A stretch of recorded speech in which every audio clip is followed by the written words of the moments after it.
Welcome to Patio Ponderings, the podcast from the backyard where we explore the important and obscure in agriculture. From insights into industry trends to reflections on how agricultural roots shape our lives, we're here to spark meaningful conversations as we cover everything from the expected to the obscure.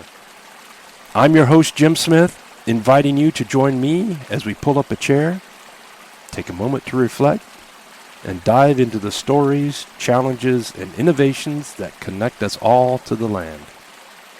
Whether you're a seasoned ag professional, a friend, or simply curious about the roots that shape our lives, this is your space to pause, reflect, and dig a little deeper. So grab your coffee, sit back, and let's get pondering as we enjoy the view, the sounds, and the stories from the backyard. Welcome to the second episode of Patio Pondering Podcast. Today I'll be revisiting 5 of the most engaging posts I've shared on my LinkedIn profile the past several months. These posts sparked incredible discussion with my network, touching on themes of generosity, identity, connection, adaptation, and resilience. I'm excited to dive deeper into these reflections with you, so let's take a journey to look back at these 5 most popular posts. The first and most engaging post was on generosity. Generosity is a theme that resonates across so many of our lives, and this patio pondering received the most comments and discussion. This reflection of a recent experience with one of my Amish landlord's family truly highlighted the power of small, meaningful acts of kindness. This short reflection centered on the kindness and helpfulness shown by this Amish family during harvest. I had just pulled into their barnyard to cut a 7-acre field of beans of their neighbors. And not only did they offer some practical help, like opening gates, and one even gave me a bike to ride so I could retrieve equipment that was over a mile away. They even shared their evening meal with me while I ran a combine. These seemingly small gestures of sharing chicken wings and homemade pizza and offering a bicycle and a cold glass of Pepsi became a profound reminder of how generosity can foster connection. You see, while I was running that combine and eating the pizza, Alvin, one of the sons, held my plate so it didn't fall on the dirty floor. During that time, we discussed his work, his children, and just got a better idea of his life. His brother-in-law jumped in the combine and brought me that cold Pepsi. We had the same conversation.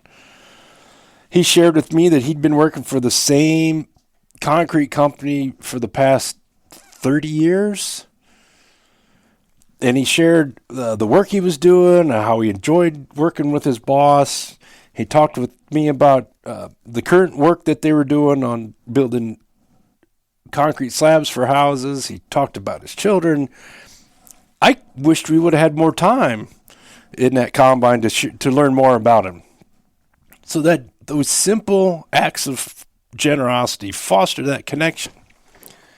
In addition, those acts of generosity and kindness highlighted how we can break down barriers. For me, accepting a generosity was also a humbling experience because it let down my guard that I was vulnerable. Now, granted, climbing out of the combine, opening the gate wasn't that a big deal, but it was helpful as heck. The bicycle was really helpful because it saved me a lot of steps. But those small acts of kindness were much appreciated. And as I reflect back now, I wonder, how has generosity impacted your relationships or your career? And have you paid that generosity forward? And these moments of kindness remind us to appreciate the people that make our lives richer through their thoughtful actions. Now, the second most interacted patio pondering was one where I talked about judging people on their job title. and it touched a nerve for many, especially myself. Now, titles can be very misleading, yet those titles often shape how we are perceived or how we perceive others. And I started that reflection with these few sentences.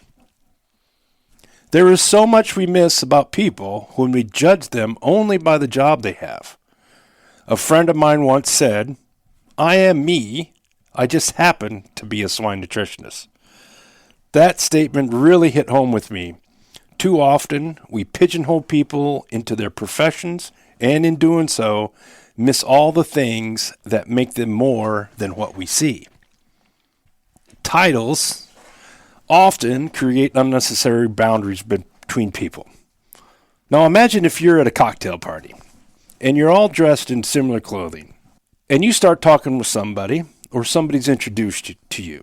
If they are introduced as, this is Dr. So-and-so, doesn't that give you a different impression of the person? Do you automatically think things about that person? Now compare that with the introduction of, hey, this is John. I think you'd like to talk with him about things. No mention about his profession. You get to know John based on a conversation, not the preconceived notion of him being a doctor or his title. You substitute lawyer, substitute judge. Take those titles away and we break down barriers. And the feedback that I received showed that many readers and followers felt underestimated or undervalued due to their labels.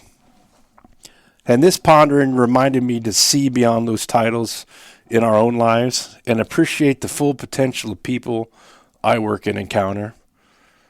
And I think back to times in my life, my work life, where I was pigeonholed as the swine nutritionist, even though I had talents that would help in other parts of a company. So as we work with people, we need to recognize the substance outside of roles and titles so that we can foster deeper understanding and collaboration with our colleagues and friends. And I ended that reflection by saying, we need to stop judging people by their jobs and consider how their non-job skills make them even better employees. Reflecting further, I now ask, how do we move beyond titles to truly understand and appreciate each other's values, whether it's in your personal life or in your work life? Now, as we continue talking about topics that deal with work, the third most interactive patio pondering I wrote was on networking. And networking is a concept that evolves the more you engage with it. And we talk about networking all the time. But this patio pondering, the shortest, it was almost a poem. I admitted that I was a poor networker early in my career. And I admit that I'm probably not a great networker right now. But at that time, I relied too much on myself and my own educated arrogance. Reflecting on networking was a moment of humility and honesty and opened my eyes to how I could have done better and how I need to do better. In retrospect, networking is about authentic, meaningful connections, not transactions. Networking is not quid pro quo. It's not what have you done for me lately. And I reflect on how insular I was in my early career, trying to be self-sufficient and staying within my own silo, and in some cases being quid pro quo. But as I matured in my career, I've learned the importance of keeping and expanding a network, not only for support, but also to mentor and to rely on others, especially in a close-knit industry like agriculture and an even more close-knit community like swine nutrition. And recently, my network has been a source of mentorship and opportunities, proving that it is never too late to rely on and strengthen these connections and network. Reflecting now, what networking moments have had the most impact on you in your life or career? And how can we be more mindful about building and nurturing our networks in meaningful ways? The most controversial patio pondering I've made in the past several months was my reflection on pork, the other white meat campaign. And I'm struck with how much that reflection taught us about adapting to change in consumer preferences and messaging. It was controversial because I called into question how the pork checkoff funds had been spent. It was because I highlighted the campaign's success and then lackluster status quo that became a cautionary tale about staying relevant. And unfortunately, the other white meat is a slogan that has stuck with pork.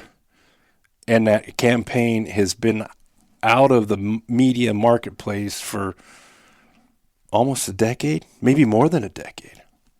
But we have to remember that when that pork, the other white meat campaign came out, leanness was a consumer demand. Beef was not the competition for pork, it was chicken. But inadvertently, the campaign and the emphasis on leanness led to pork being criticized as bland, similar to how chicken was mocked as a carrier for condiment by one of my ag econ professors. The feedback from my network underscored the tension between preserving some traditions and innovating to meet shifting consumer desires. In this case, changing to make pork that is more flavorful and gives a better eating experience to the consumer. And we discussed some niche markets like Berkshire Pork that offer lessons on specialization and how we can have feeding programs and breeding programs that address these challenges to drive demand, with the realization that these specialty markets aren't going to meet all the demands for pork for the typical consumer. Looking back in your career, what lessons have you learned about balance and tradition and innovation?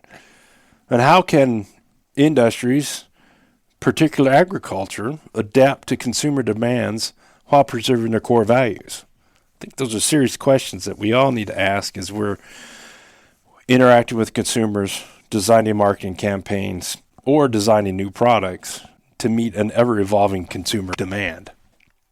And finally, the fifth patio potting we're going to talk about will be my most interacted with post. But we haven't hit my magic 2-week mark where I track interactions. Once we hit 2 weeks, it will be the most interacted.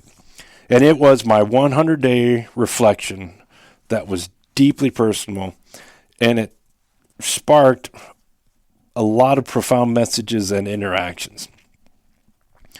It was an opportunity for me to look back on the journey of change, growth, and unexpected discoveries that this milestone of 100 days marked as I faced challenges and have some hope for the future. You see, 100 days before I posted that patio pondering, I was informed that my position as a senior technical swine nutritionist was no longer needed. It ended a 12-year chapter of my career at a company where I thought I was going to retire. In that patio pondering, I shared about my struggles, but because of that sharing, I received massive support from friends and colleagues, and that support has been invaluable. They helped me to reflect and find new directions and gave me suggestions to maybe think about becoming a public speaker. And several suggested I start a podcast to share agricultural stories. So here we are. I also shared in that reflection that the job search since that August 23rd day has been fraught with challenges. Recruiters ghosting, unresponsive applications, prejudgments before interviews even start, and finally, that there is a serious lack of opportunities for swine nutritionists like me. So even though those 100 days have brought emotional highs and lows, there's clarity about my goals, and the reflection has given me renewed focus on growth and improvement. That 100-day milestone is not one to celebrate, but it's a reminder that we all have resilience inside of us. For anyone facing similar challenges, know that growth is even possible in the hardest moments, and support from others in your network can make all the differences. And you can see some themes through these these topics. The humility to ask for help. Depending on your network. Enjoying those small acts of kindness. Those are some of the personal things that make our life fulfilling, more enjoyable. So as we reflect on these posts and what they've taught me, and let's think about how they can help you on your journey. We talked about generosity, reminded me of the power of small acts to build strong connections through the sharing of food and conversation in the combine cab. We also talked about judging by job titles or education, taught me the importance of seeing beyond labels to truly value others. How can you look beyond labels to understand a person's struggle and how they may bring value to you and your organization? The discussion on networking emphasized that it is never too late to learn and grow and to expand your network to lean upon when you need it. These 5 patio ponderings reinforce that I, along with everyone else, have experiences, thoughts, and opinions that are worthy of sharing. So step out and share yourself. Share what makes you unique. I've also learned that sometimes brevity is the best way to share a topic.